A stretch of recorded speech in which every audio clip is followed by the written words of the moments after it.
Former Health Secretary Matt Hancock will defend his record during the pandemic when he appears before the COVID inquiry today. And it's goodbye to Yangguan and Tiantian. Today is the last chance to see the UK's only giant pandas at Edinburgh Zoo before they return to China. Good morning. As schools clamp down on vaping, the company that makes more than half the UK's disposable vapes is axing some sweet flavours criticised for appealing to children. Sir Elton John has urged political leaders to do more to eliminate the AIDS epidemic, telling Parliament the UK can be the first country in the world to defeat the virus. He also urged whoever wins the next general election to do more to help end AIDS worldwide by 2030. Jeremy Clarkson, James May and Richard Hammond have filmed their last episode of the motoring show, The Grand Tour. After 7 years on Amazon Prime, the trio have returned from filming in Zimbabwe with a special programme to be shown next year. Now, families of fallen police officers have been remembering their loved ones at an event at the House of Commons. It comes as Bryn Hughes, the father of PC Nicola Hughes, who was shot and killed in 2012, awaits answers from the government whether his campaign to get a medal introduced to honour emergency service workers killed in the line of duty will get the green light. An inquest has heard 4 teenagers drowned after their car overturned on a camping trip in North Wales. Jevon Hurst, Harvey Owen, Will Fitchett and Hugo Morris were found in an overturned, partially submerged car in Gwynedd on the 21st of November. A search was launched after the teenagers from Shrewsbury failed to return home. Nottingham City Council has declared itself effectively bankrupt, meaning it will stop all spending other than the services it must provide by law. A recent report said the Labour-run council was set to overspend by £23 million this financial year. It said cuts in government funding, inflation and a rising demand for services were to blame. Courts in England and Wales could soon be sentencing fewer people to shorter jail terms and instead handing out more rehabilitative community sentences.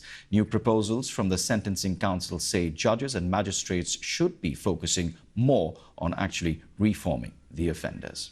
Hijinks when you're a student, they happen, don't they? Yes, I dare say they do. They certainly do. I remember some in my student days, but... What were they? So this gentleman here, when he was a student in Liverpool, stole the Penny Lane sign, right, in Liverpool. And it's nearly 50 years ago, 1976. What students used to do, or well, mostly they'd steal traffic cones, wouldn't they? Something tells me that would be a sign that's been stolen quite often. But this is... So, and lots of the signs in Liverpool have been returned, but this is the oldest one that's now been returned because... he contacted the Beatles Story Museum to say he wanted to give it back, right? And he'd been a student. He met his wife in Liverpool. He says there's really fond memories there. He was a student for 6 years. And Councillor Dan Barrington, who's a Liverpool City Council's cabinet member for transport, said the removal of street signs is a criminal offence which can lead to a prison sentence. You're right, it's a serious offence. However, given the fact that this Penny Lane has got back to where it belongs after a long and winding journey, then I think we can all agree to just let it be. There you go. So, yeah, the sign is back, and it is one of those old-fashioned signs. So if it does get put back up, it'll be put in the museum. But it kind of is very reminiscent of the time. Let's have a look at the front pages for you this morning, just coming to 90 minutes past 6, and a number of papers, including the Daily Telegraph, featuring Hamas's claim that its youngest hostage, 10-month-old baby, was killed along with his 4-year-old brother and their mother in an Israeli bombardment of Gaza. The Israeli military says they're investigating. Their deaths have not been independently confirmed. The Metro leads on comments by the father of Molly Russell, a 14-year-old who took her own life in 2017 after viewing suicide-related content on social media. 6 years on from her death, Ian Russell says technology firms have not made enough progress by rolling out measures to protect children online. Patients are facing a nightmare at accident and emergency departments in England. This is in the Daily Mirror. The paper says its investigation found more than half of A&E units in England have been ranked as inadequate or needing improvement by the health watchdog.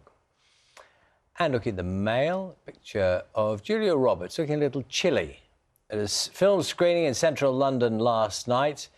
The new film is Leave the World Behind. If you want the detail on it, she was wearing a pair of sparkling designer shoes. And suggestion is they look like icicles. Shorts in this weather, ooh, that's what I'd say. Brief walk on the red carpet. That's what it's about, isn't it, when you're promoting movies? Nippy. The front pages today, and on the front of the Telegraph, it's covering claims by Hamas that a 10-month-old baby held hostage has been killed in Gaza as Israel's Prime Minister pledges all-out war.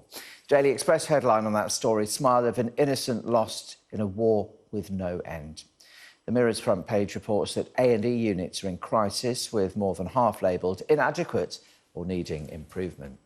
The FT hears that relations between the US and India are on shaky ground after federal prosecutors sought to bring charges against an Indian official for plotting to kill a Sikh separatist in New York. The Eye reports that the pensions triple lock will be under threat from 2025, with neither the Conservatives nor Labour committing to raising the state pension using the current policy after the next election. The Metro cites a study claiming that 6 years after schoolgirl Molly Russell took her own life, technology companies are still deliberately aiming harmful content at young people. The Guardian says air pollution from fossil fuel use is killing 5 million people worldwide every year, a much higher toll than previously estimated. Now, if you want to see any of those front pages again, or indeed read the stories, then do scan the QR code on your screen.